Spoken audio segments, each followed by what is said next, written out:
Halo semuanya, kembali lagi bersama saya Isran Muhammad Bakaya.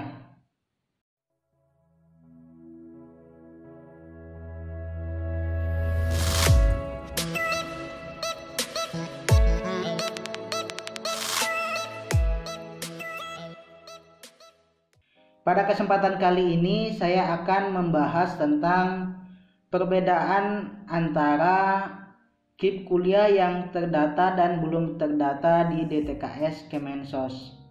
Nah, teman-teman yang mendaftar KIP kuliah jangan bingung. Jadi ada dua status akun di pendaftaran KIP kuliah.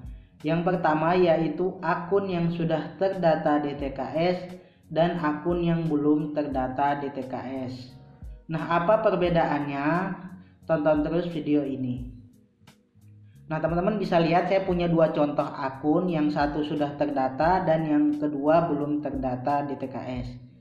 Nah, berdasarkan pengertiannya, yang pertama yang terdata di DTKS artinya adalah teman-teman benar-benar berasal dari keluarga tidak mampu. Orang tua teman-teman adalah penerima bantuan sosial atau teman-teman adalah pemegang kartu KIP sekolah. Nah, sedangkan teman-teman yang belum terdata di DTKS artinya adalah teman-teman belum terdata atau teman-teman dianggap mampu. Tapi kan standar mampu dan tidak mampu ini kan tidak bisa kita generalisir. Kemudian juga ada orang yang tidak mampu tapi dia bukan penerima bantuan sosial, dia tidak memiliki kartu KIP sekolah.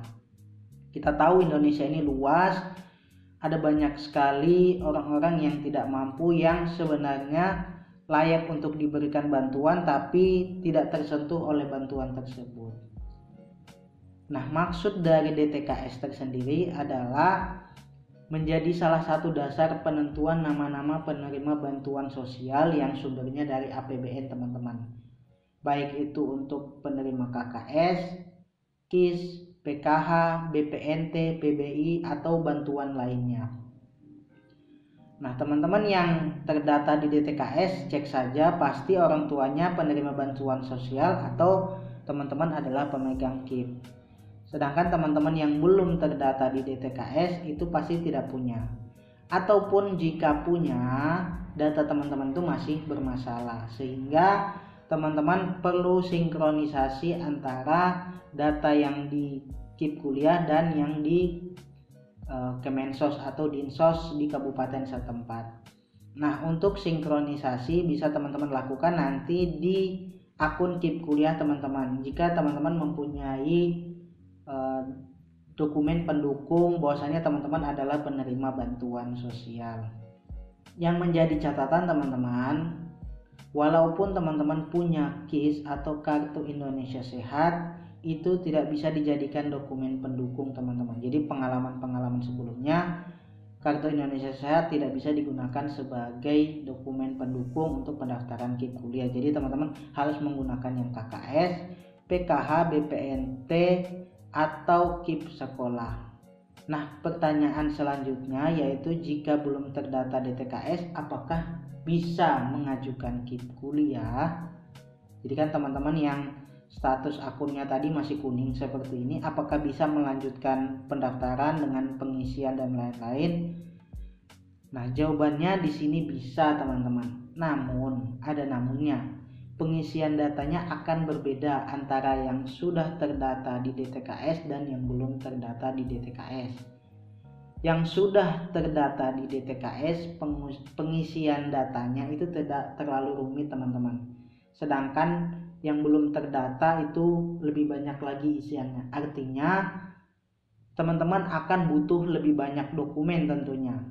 Jadi yang membedakan di antara yang sudah terdata dan belum terdata adalah pada pengisian akun nanti teman-teman. Pengisian akunnya seperti apa akan saya jelaskan setelah ini. Nah, teman-teman yang belum terdata di DTKS, kemudian tidak punya kartu KIP sekolah atau orang tuanya bukan penerima bansos, sebagai pengganti dokumen pendukung DTKS-nya teman-teman bisa menggunakan surat keterangan tidak mampu atau SKTM yang dikeluarkan oleh desa dan kelurahan. Nah, untuk pembuatan SKTM sudah saya jelaskan di video ini, atau bisa teman-teman klik di pojok kanan atas. Tapi ada catatan teman-teman.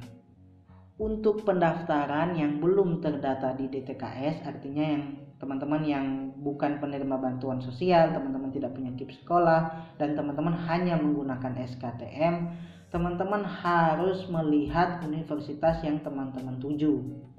Karena ada universitas yang mewajibkan pelamar harus terdata di DTKS. Sekali lagi, ada universitas yang mewajibkan pelamar harus terdata di DTKS.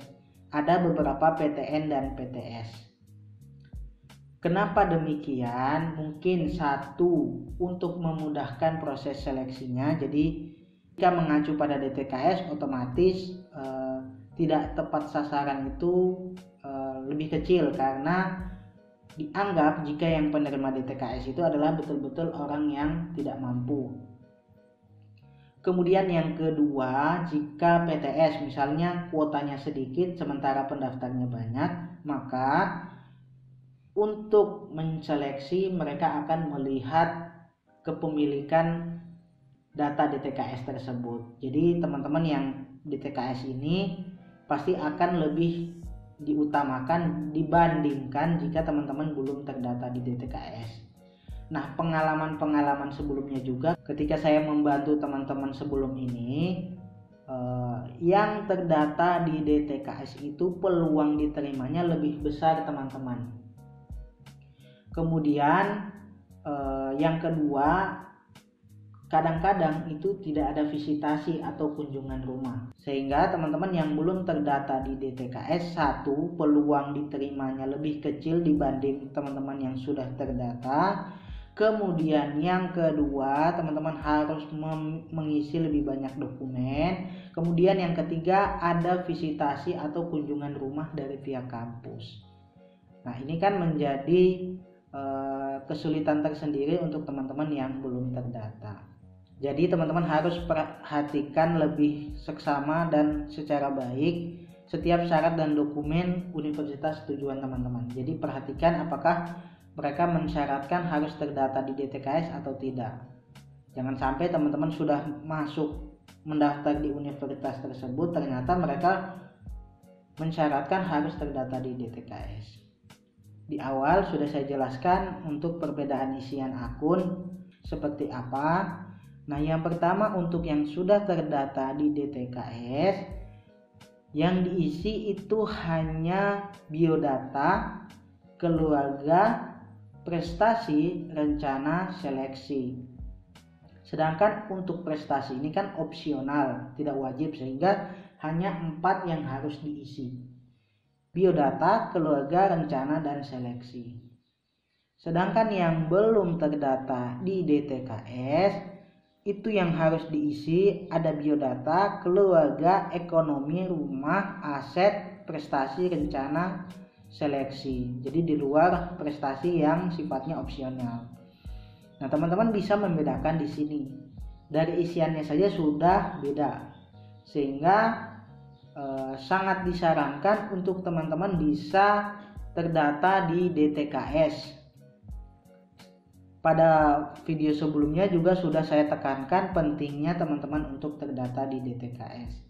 Bagaimana untuk mendaftar DTKS bisa teman-teman cek di video ini untuk yang secara mandiri melalui desa atau kelurahan, atau bisa teman-teman klik di pojok kanan atas.